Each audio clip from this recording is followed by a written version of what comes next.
할렐루야. 주 안에서 늘 평강하시기를 주님의 이름으로 축원합니다. 사람들이 살아가면서 위로가 필요할 때가 많습니다.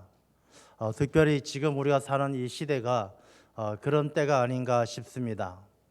주변의 친구들이나 또 많은 분들을 만나서 이야기해 보면 너무너무 좋다, 행복하다 그런 분들 만나보기가 쉽지 않습니다. 다 힘들고 어렵고 또 지치고 어제도 지방에서 올라오신 목사님들 몇 분 만났었는데 그분들 하시는 말씀이 지방에는 이미 문 닫는 교회가 여러 곳을 나온다고 합니다. 이렇게 작은 교회 성도들이 모이지 못하면 교회가 이렇게 유지될 수 없는 그런 교회들은 이렇게 문을 닫는 교회가 많이 있다라고 합니다.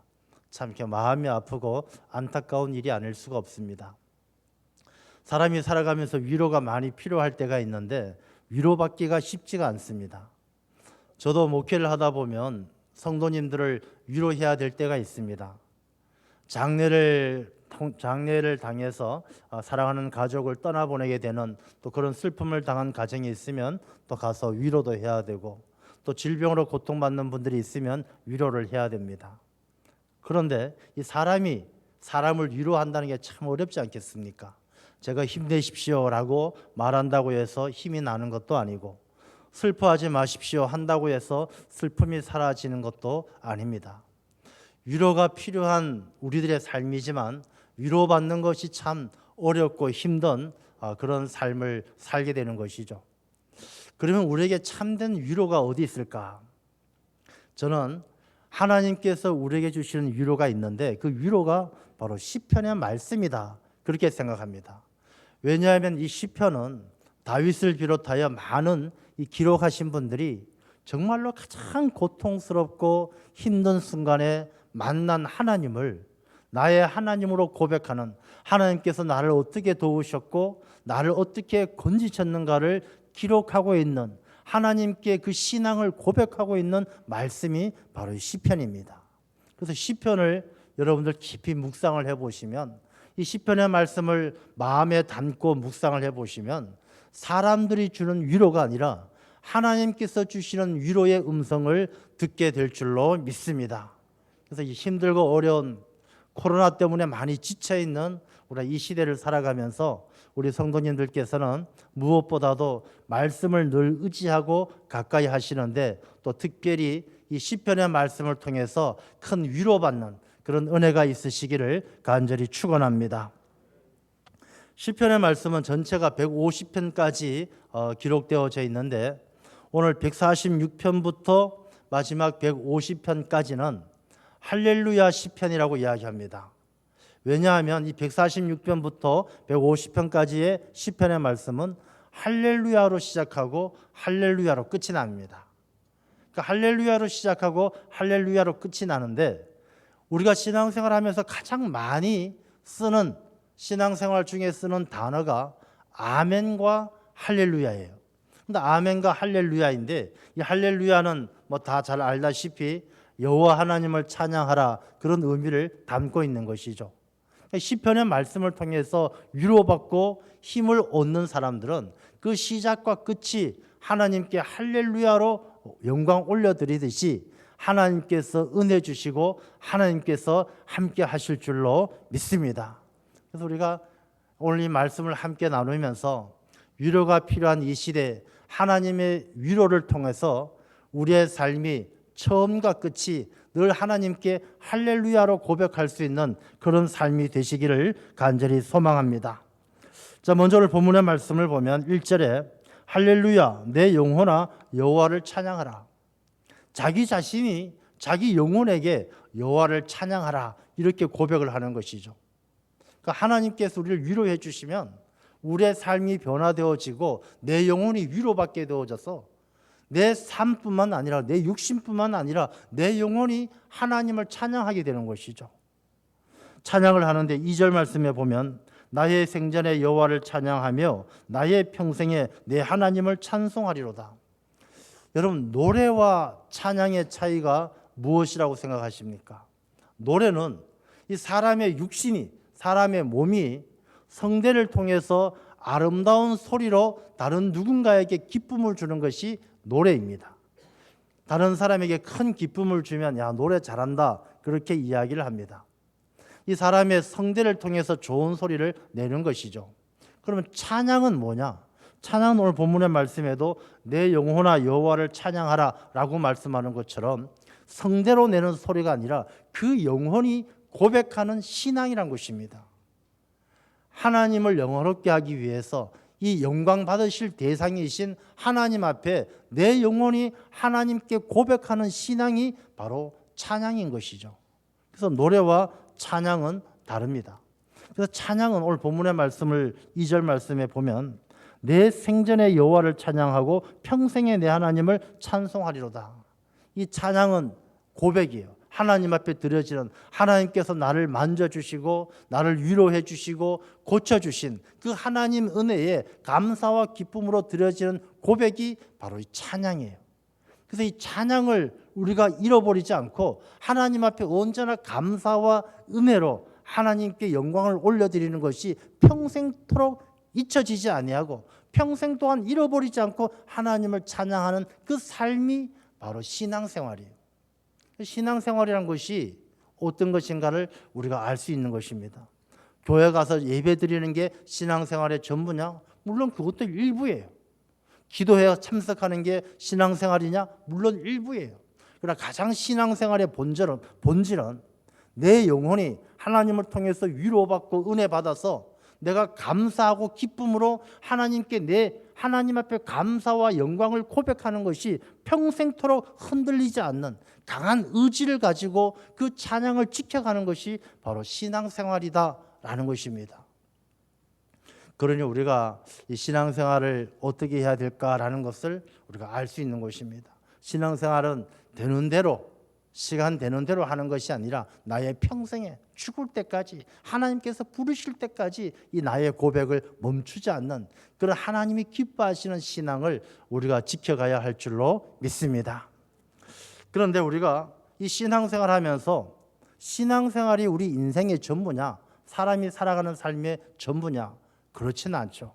우리가 하나님과의 관계가 중요하듯이 사람과의 관계도 중요합니다.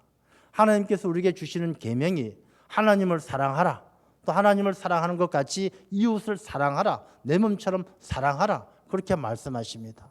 우리가 성도들이 살아가는 삶이 하나님과의 관계 속에 신앙생활도 잘 해야 되지만 또 인간관계 속에서 사회생활도 잘 해야 하는 것입니다. 우리가 코로나 때문에 많이 힘들고 어려운 이때, 대통령 선거 때문에 나라가 어수선한 이때에 우리가 신앙을 가진 그리스도인들이 또 사회생활을, 우리가 살아가는 인생을 어떻게 살아야 되는 것인가라는 것을 오늘 본문의 말씀은 우리에게 갈 길을 인도해 주시고 있는 것입니다. 먼저 이 말씀을 보면 3절 말씀에 귀인들을 의지하지 말며 도울 힘이 없는 인생도 의지하지 말지니, 이렇게 말씀하십니다.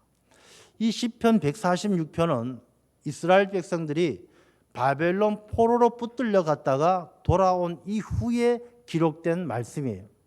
그러니까 이 이스라엘 백성들이 바벨론 포로 생활을 마치고 돌아오고 나서 이 이스라엘 백성들 가운데 어떤 정서가 있었느냐 하면, 야, 고레스가 최고다. 이 바샤 왕, 페르시아 왕 고레스가 이스라엘 백성들을 바벨론에서 포로로 잡혀있던 그들을 놓아주고 돌아가게 했거든요. 야, 하나님도 섬기는 게 중요하지만 힘센 사람, 능력 있는 사람, 이런 사람을 만나는 것도 중요하다 하고 사람을 의지하는 그런 성향들이 있었던 것이죠.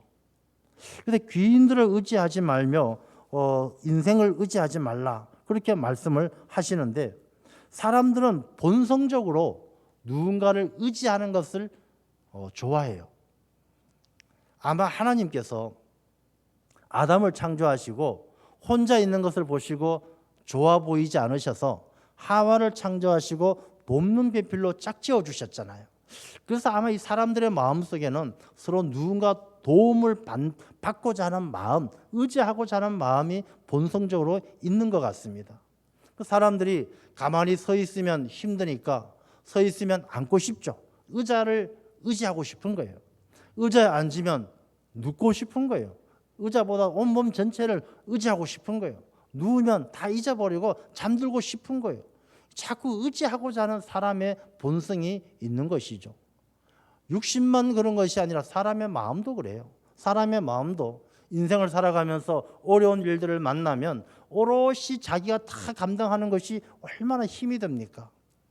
그래서 우리나라에도 사람들이 옛날부터 가정의 어려운 일들이 다 어머니에게만 오롯이 짐을 지우니까 우리나라에 뭐 여자가 한을 품으면 온 요래도 서리가 내리고 이러면서 힘들고 어려운 일들을 경험하게 되는 것이죠.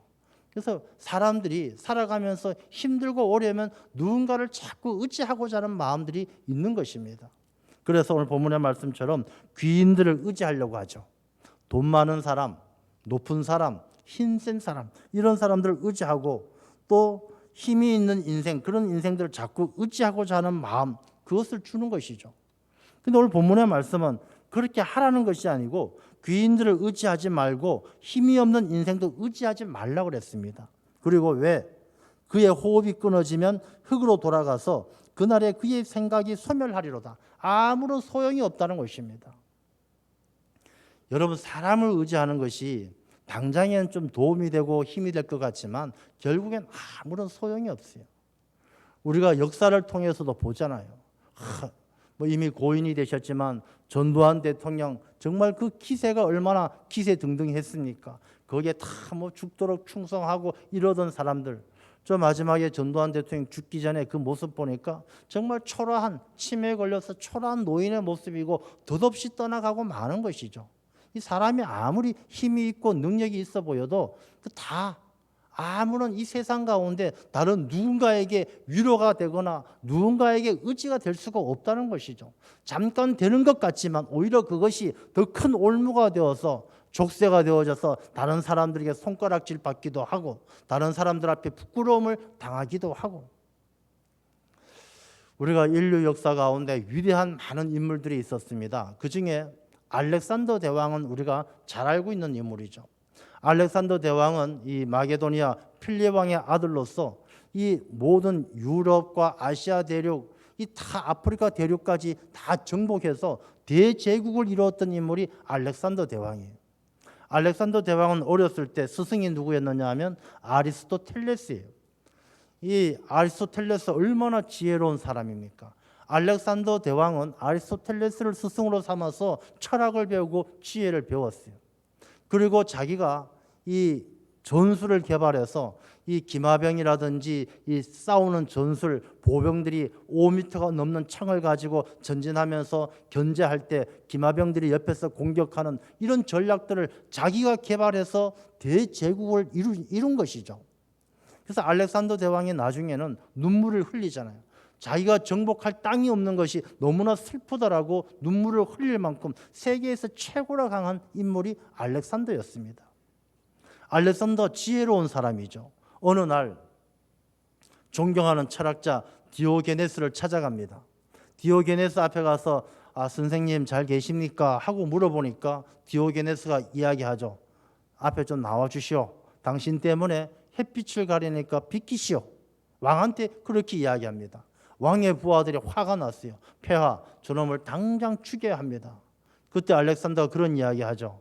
그만두어라. 내가 왕이 아니었더라면 내가 저 디오게네스가 되었을 것이다. 알렉산더가 굉장히 지혜가 있는 것이죠. 철학자를 존중할 줄 알고 이 삶의 깊이가 있는 인물이 알렉산더였습니다. 그렇지만 이 알렉산더가 죽을 때 뭐라고 유언을 남깁니까? 내가 죽거든 관 속에 나를 집어넣을 때 두 손을 관 밖으로 내어놓고 나를 묻으라.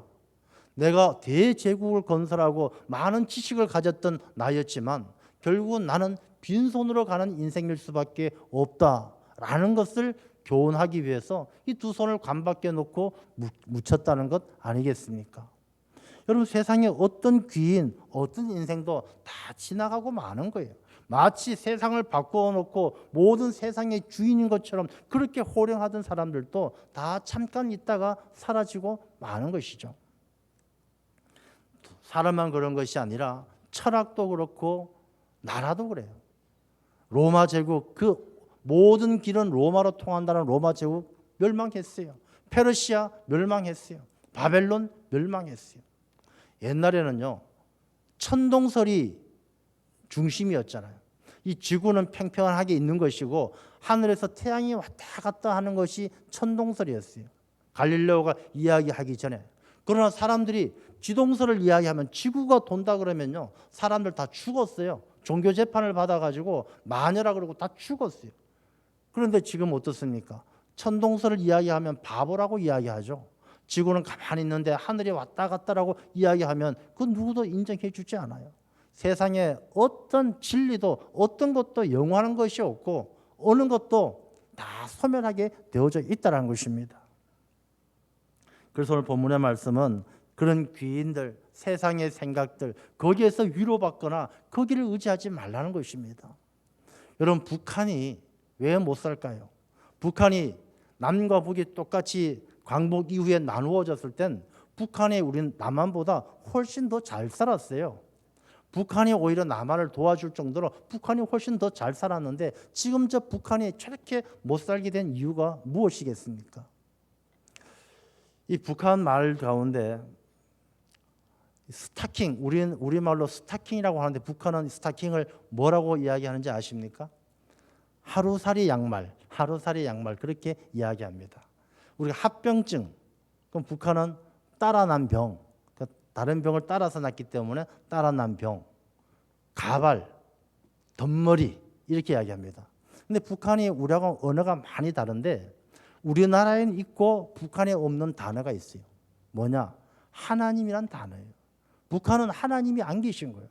그래서 북한은 하나님 대신에 귀인을 의지하는 것처럼 김일성을 의지하고 김정일을 의지하고 김정은을 의지하고 백두혈통을 의지하면서 살고 하나님 없는 거예요. 그래서 이들은 이 백두혈통이 하나님처럼 자기들 먹여주고 재워주고 다 해줄 것처럼 하나님께 위로받지 아니하고 이 백두혈통을 믿고 따르다 보니까 그들은 점점 더 어려워지고 점점 더 힘들어지는 거예요. 우리가 살아가는 이 시대, 세상에서 귀인들에게 의지할 것이 아니라 세상의 철학과 세상의 이념에 따라서 우리가 힘을 얻을 것이 아니라 하나님을 의지하고 하나님을 통해서 위로받는 성도들이 되어야 할 줄로 믿습니다.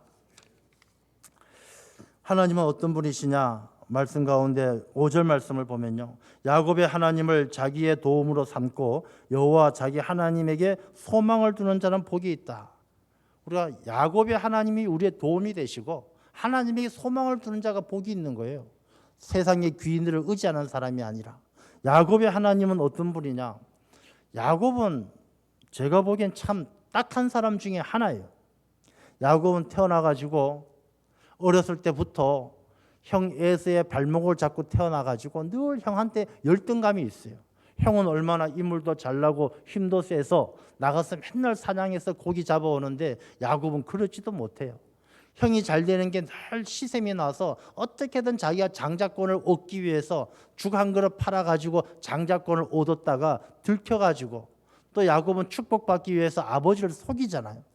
털도 갖다 붙이고 예수인 것처럼 하고 복받았다가 결국 도망다니다가 쫓겨났다가 외삼촌에게 속임당해가지고 이 자기 와이프도 언니를 동생을 하고 결혼하고 싶었는데 언니하고 결혼했다 동생까지 없고 그냥 그야말로 인생 자체가 아주 피곤하고 힘든 연약한 인생이었어요. 나중에 자기 자신이 고백한 것처럼 험악한 세월을 살았어요. 근데 야곱이 오늘날의 축복의 대명사가 되어진 것은 어디서부터느냐? 야복 강가에서 하나님만 붙들었을 때부터예요. 그 이름이 야곱이 아니라 이스라엘이라는 이름을 얻었을 때부터 야곱은 축복의 대명사가 된 거예요.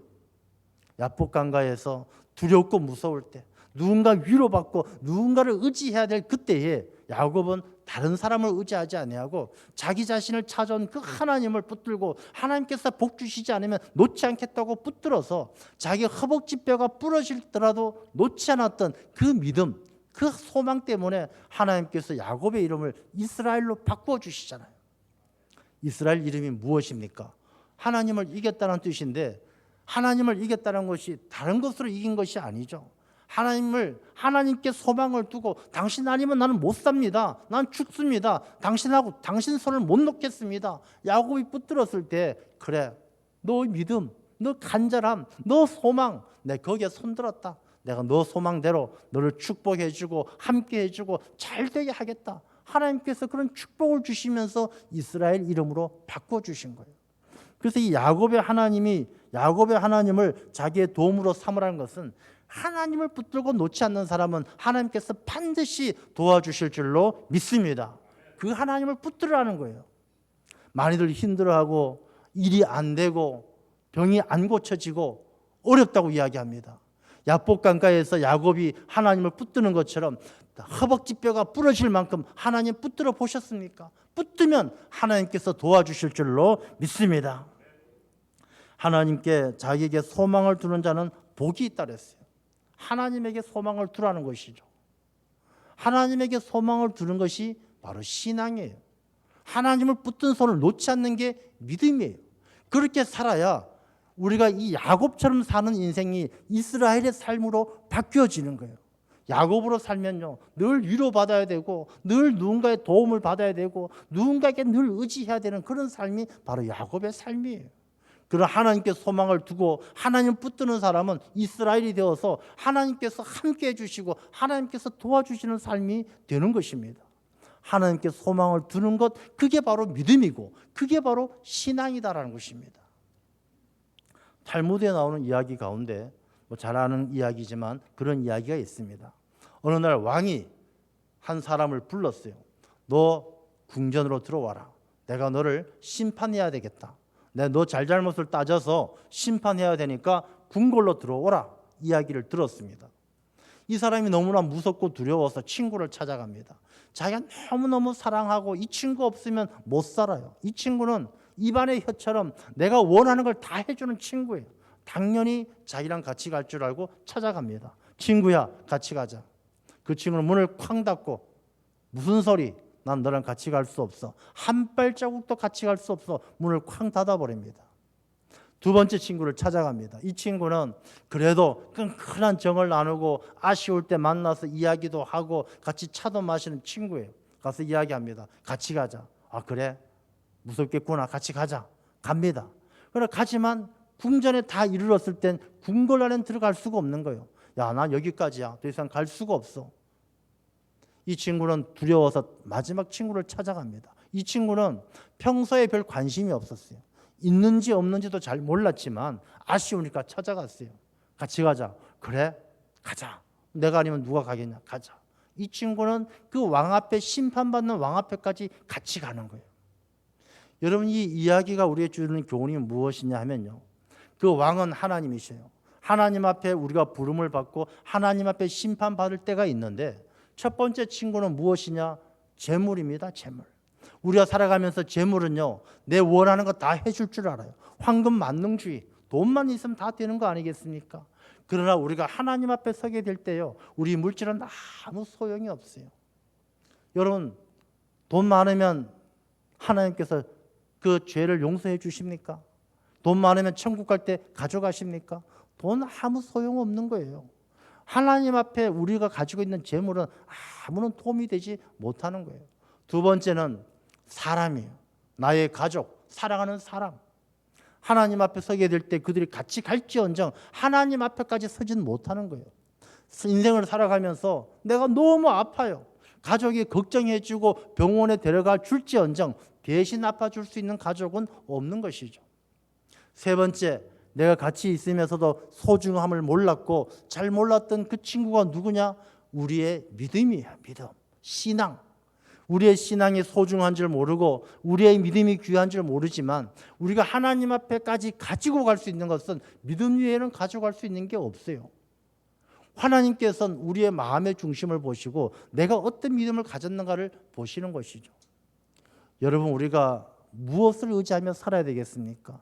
물질이겠습니까? 사람이겠습니까? 하나님께 소망을 둔 믿음이겠습니까? 믿음으로 살아가는 하나님의 귀한 사람이 되어야 할 줄로 믿습니다. 이 소망을 두면 복이 있다고 했어요. 이 소망이라는 것은 우리에게 힘이 되는 거예요. 여러분, 사람이 인생을 살아가면서 자기가 가진 만큼 사는 거 아니에요. 자기가 돈이 많다, 물질이 많다, 자기가 가진 만큼 행복한가? 그렇지 않습니다. 아무리 돈을 많이 가져도 이 가진 만큼 행복이 따라오는 게 아니에요. 가진 만큼 오래 사는 것도 아니고 가진 만큼 건강한 것도 아니에요. 사람이 아는 만큼 사는가? 아는 만큼 사는 것도 아니에요. 지식이 많으면 그 사람이 오래 살고 행복할까? 지식이 많으면 걱정도 많고 문제도 많아요.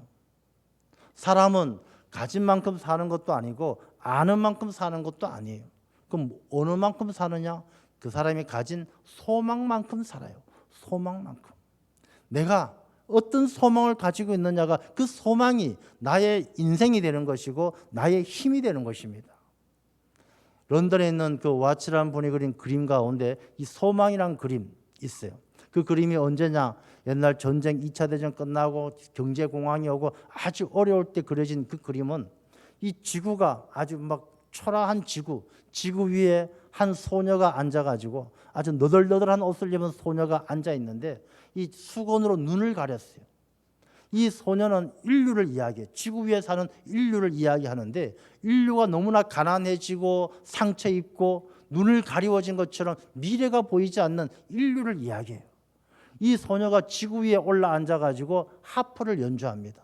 하프줄은 다 끊어지고 딱 한 줄만 남았어요. 이 나라도 망하고 물질도 끊어지고 경제도 피폐해지고 다 끊어졌지만 마지막 남은 한 줄이 무엇이냐? 희망, 소망의 줄로 인류가 연주를 하는 거예요. 그 그림의 의미가 무엇이냐?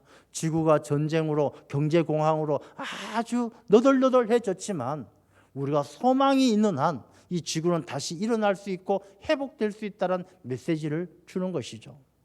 우리 인생도 마찬가지입니다.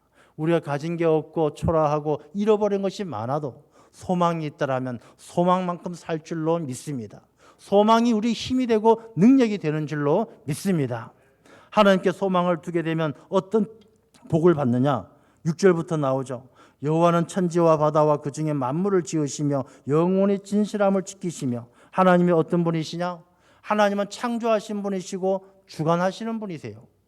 여러분, 세상에 어떤 귀인이 어떤 사람이 내 형편을 알겠습니까? 부부간에도 몰라요. 부모 자식도 몰라요.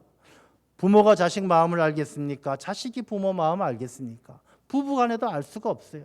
남편이 얼마나 힘들어하고 외로운지, 아내가 얼마나 고통스럽고 힘들어하는지 부부간에도 잘 몰라요. 그럼 누가 아느냐? 하나님은 아셔요. 왜?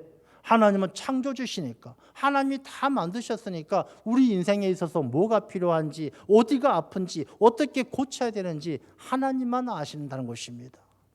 하나님께 소망을 두는 사람, 하나님께서 고쳐주시고 하나님께서 새롭게 하실 줄로 믿습니다. 그것이 바로 복이에요. 여러분 치료받고 싶으십니까? 여러분 새로워지고 싶으십니까? 세상을 의지하지 말고 하나님께 소망을 두고 하나님께 의지하십시오. 하나님께서 우리를 고쳐주시고 우리를 복되게 하실 줄로 믿습니다. 또 하나님은요, 7절 말씀해 보면 억눌린 사람들을 위해 정의로 심판하시며 줄인 자들에게 먹을 것을 주시는 이시로다. 하나님은 아모스서를 보면 정의를 물같이, 공의를 강같이 흐르게 하시는 분이에요. 하나님의 성품 자체가 공의롭고 정의롭기 때문에 그래요. 지금 대통령 선거운동 합니다. 후보들이 많아요. 1번부터 14번까지 있어요. 별의별 사람이 다 있더군요. 그런데 그들 다 이야기하는 게 저마다 자기가 제일 정의롭고 자기가 가장 옳다라고 이야기해요. 자기가 아니면 정의가 세워지지 않는다라고 이야기합니다. 그러나 저희들은 경험을 통해서 알고 있어요. 많은 사람들이 권력을 잡았지만 권력 잡기 전엔 다 마치 자기가 최고의 선인 것처럼 이야기했지만 권력을 딱 잡고 나면요, 자기 편이 선인 거예요. 다 자기만이 옳은 거예요. 지금 이 시대에 화두가 되고 있는 내로남불이란 말이 왜 나오겠습니까? 자기만 옳은 거예요. 자기만 정의롭고 상대방은 다 나쁘고 잘못됐다라는 거예요. 그래가지고 정의가 세워지겠습니까? 안 세워지는 거예요. 여러분, 우리나라가 정의로운 사회, 모든 사람들에게 공의로운 사회가 되기 위해서는 1번이 돼야 되는 것도 아니고 2번이 돼야 되는 것도 아니고 우리 모두가 하나님께 소망을 두고 하나님 앞에 엎드릴 때 하나님의 통치하심과 하나님의 다스리심이 이 땅 가운데 임할 때에 참된 정의가 세워질 줄로 믿습니다. 그러니 우리가 하나님 앞에 기도하지 않을 수가 없는 것이죠. 줄인 자들에게 먹을 것을 주셔요. 요즘에 이 대통령 선거를 앞두고 뭐 얼마 전에도 밤에 통과했잖아요. 뭐 소상공인 지원하고 뭐 기본 소득 막 이런 이야기들 많이 해요. 자, 그렇게 뭐 누구든지 여당이든 야당이든 우리가 나누어 준다라고 합시다. 그 나누어 준다고 해서 이 땅에 가난이 사라지고 모든 사람들이 만족하고 감사함으로 살아갈 수 있는 세상이 오는 것입니까?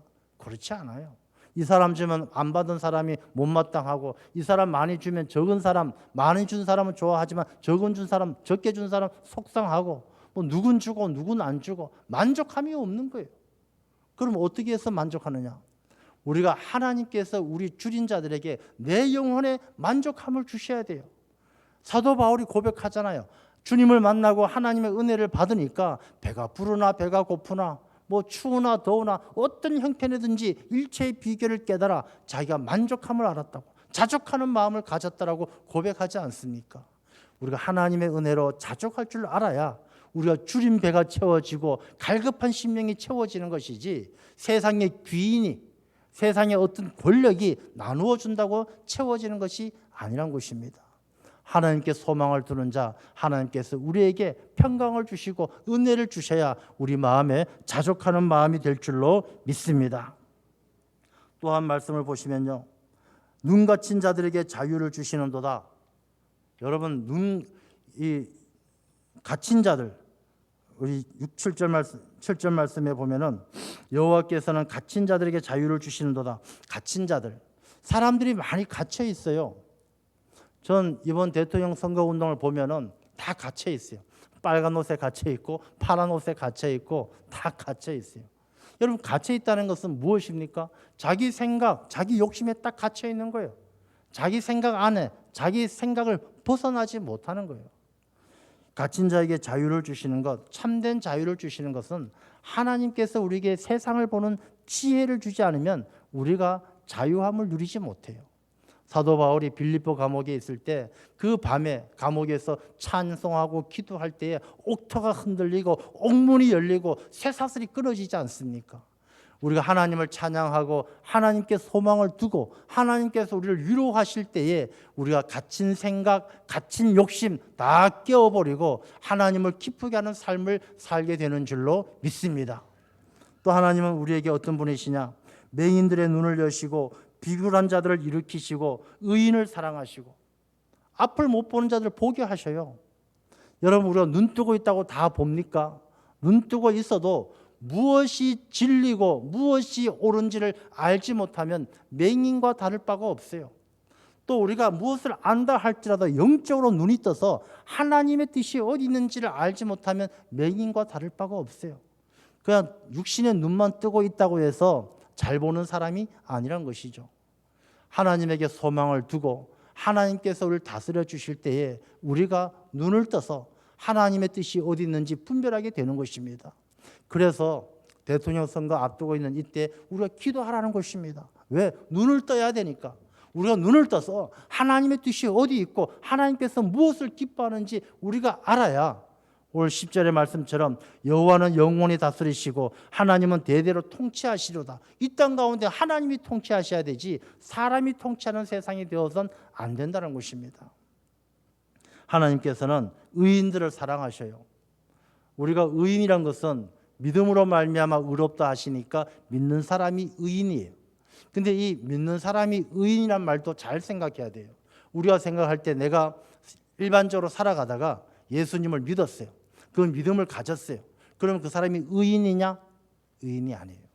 이 의인은 내가 살아가면서 믿음을 가진 사람이 의인이 아니라, 의인은 예수 그리스도를 통해서 그 믿음이 나의 인격을 변화시켜서 내가 완전히 처음부터 끝까지 새 사람이 돼야 그 사람이 의인인 거예요. 그래서 믿음으로 말미암아 의롭다함을 받게 되는 것이, 내가 믿기 전과 똑같이 살다가 거기다 플러스 믿음을 가진 것이 아니라, 믿음이 딱 들어오는 순간에 내가 처음부터 끝까지 옛사람이 다 죽고 새 사람으로 거듭나야 바로 의인이 되는 거예요. 전혀 다른 사람, 새 사람이 되어야 된다는 것이죠. 하나님은 그런 의인을 사랑하신다는 거예요. 그리고 하나님께서는 나그네들을 보호하시며 고아와 가부를 붙드시고 악인들의 길을 굽게 하시는도다. 이 고아와 과부들, 나그네들 다 약자잖아요. 약자.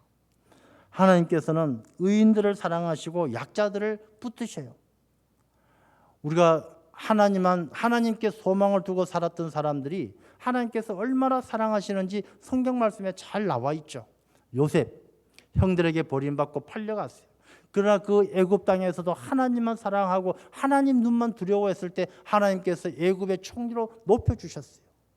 다니엘 포로로 붙들려 갔어요. 사자굴에 던져졌어요. 하나님만 사랑하는 이 의인을 하나님께서 얼마나 사랑하셨는지 하나님께 소망을 둔 다니엘을 하나님께서 건져주셔요. 약한 사람, 과부와 나그네와 고아들처럼 가진 것 없고 힘없는 사람 하나님께서 붙들어 주셔요. 하나님께서는 이 약한 자들을 사랑하셔요. 약한 자들을 사랑하셔서 이 약한 자들을 핍박하고 약한 자들에게 착취하는 악인들의 길은 굽게 하셔요. 악인은 하나님의 뜻을 모르고 자기 욕심대로 살아가는 사람이 악인이에요. 이 악인의 길은 하나님께서 계획을 바꾸어 놓으시고 그 뜻을 다 어그러뜨려서 길을 굽게 만들어요. 우리가 악인들의 길은 좋아 보이는 것 같지만 금방 다 굽어지고 망하는 길로 가는 거예요. 그래서 오늘 본문의 말씀은요, 위로가 필요한 이 시대에 우리가 세상의 귀인들이나 세상의 힘과 권력을 의지하지 말고 우리가 여호와 하나님께 소망을 둘 때 하나님만이 약자들을 붙들어 주시고 줄인 자에게 먹을 것을 주시고 이 땅 가운데 공의가 정의가 흐르는 세상을 만들어 주신다는 것입니다. 그러니 우리가 이 시대 우리가 어디에 소망을 두어야겠습니까? 하나님에게만 소망을 두는 삶이 되어야 할 줄로 믿습니다. 그래서 마지막 10절 말씀을 보면요, 시온아 여호와는 영원히 다스리시고 내 하나님은 대대로 통치하시리로다. 우리가 하나님께 소망을 두면 하나님께서 우리를 다스려 주셔요. 하나님께서 우리를 통치하셔요. 하나님께서 다스려 주시고 통치해 주셔야 우리가 위로가 필요한 이 시대에 하나님을 통해서 위로받고 오늘 주신 말씀처럼 우리의 필요를 따라 다 채워주시고 줄인 자에게 먹을 것을 주시고 정의를 강같이 흐르게 하시고 약한 자를 붙들어 주시고 악인의 길을 굽게 하셔서 우리 모두가 하나님의 영광을 드러낼 수 있는 할렐루야 하나님을 찬양하는 그런 세상, 그런 삶을 우리에게 허락하실 줄로 믿습니다. 이 어려운 때에 우리 모든 성도님들 하나님께 소망을 두고 날마다 할렐루야로 하나님을 찬양하는 복된 삶이 되시기를 축원합니다. 기도하겠습니다. 아버지 하나님,